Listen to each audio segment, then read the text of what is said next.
Hello అండి, welcome to my channel Hemanshi world. మేమైతే ఉగాది పండుగ రోజు శ్రీ గణపతి సచ్చిదానంద స్వామీజీ వారిని దర్శించుకోవడానికి ఆశ్రమానికి అయితే వెళ్ళామన్నమాట. ఇది హైదరాబాద్లో దుండిగల్లో ఉన్న గణపతి సచ్చిదానంద స్వామీజీ వారి ఆశ్రమం అండి.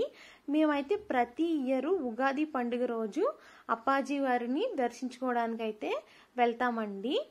ఇక్కడ ప్రతి ఇయర్ స్వామివారు మైసూర్ నుంచి ఇక్కడికి వస్తారండి. ప్రతి ఉగాదికి ప్రతి ఒక్కరికి దర్శనం అయితే ఇస్తారనమాట.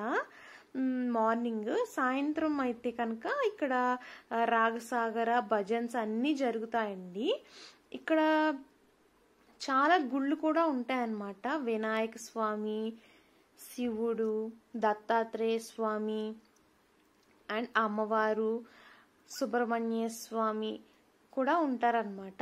ఇక్కడ స్పెషల్గా ఏంటంటే పాతాళ పంచముఖ ఆంజనేయ స్వామి అని చెప్పి ఒక ఆంజనేయ స్వామి వారిని ప్రతిష్ఠించారండి. ఇక్కడ గృహ లోపలికంటూ వెళ్ళాలన్నమాట. ఇలా లోపలికంటూ వెళ్తే ప్రతి వాల్ మీద ఆంజనేయ స్వామి సీతాదేవి రావటం కోసం ఎంతైతే చేశారో ప్రతి ఒక్కటి పిక్చర్స్ రూపంలో వాళ్ళు చెక్కారనమాట అండి. చెక్కి చూపించారు మనకి. నాకైతే చాలా అంటే చాలా బాగా అనిపించిందండి. తర్వాత మనం గృహ లోపల నుంచి బయటికి ఈ మార్గంలో పైకి అయితే మటుకి వచ్చేయాలన్నమాట.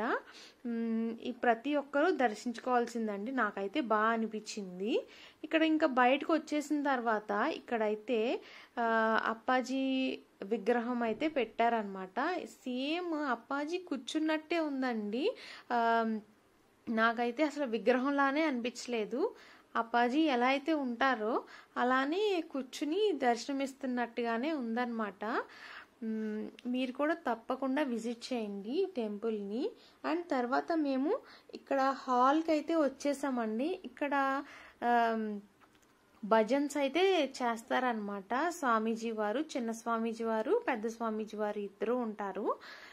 మేమైతే హాల్కి వచ్చేసాం. ఇక్కడైతే కూర్చున్నాం అనమాట. చాలా క్రౌడ్ అయితే ఉన్నదండి భజన్స్ వినటానికి, అప్పాజీ గారిని చూడటానికి. అలా నాకైతే ఎలా అనిపించిందంటే చాలా మనసు ప్రశాంతతగా అనిపించింది అనమాట. ఎలాగా ఇంత క్రౌడ్లో కూడా మనకి ప్రశాంతతగా ఉన్నదంటే మనకి పాజిటివ్ వైబ్రేషన్స్ అయితే స్టార్ట్ అయిపోయినట్టే అని అనుకోవాలండి.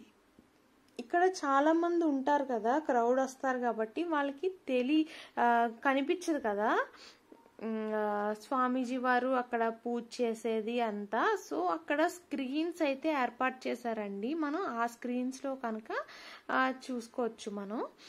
తర్వాత పెద్ద పెద్ద ఫ్యాన్లు కూడా పెట్టారనమాట. చాలా అంటే చాలా బాగా అనిపించిందండి నాకైతే ఈ ఆశ్రమం. ఇక్కడ వేల మందికి అన్నదానం అయితే జరుగుతుందండి ప్రతిరోజు మధ్యాహ్నం సాయంత్రం కూడా. ఇంకా ఆ స్వామివారిని దర్శించుకోలేని వాళ్ళు ఎవరైనా ఉంటే కనుక ఖచ్చితంగా దర్శించుకోండి. అప్పాజీ గారు ఈ శ్రీరామనవమి దాకా అయితే ఉంటారండి. ఇక్కడ గోశాల కూడా ఉందన్నమాట.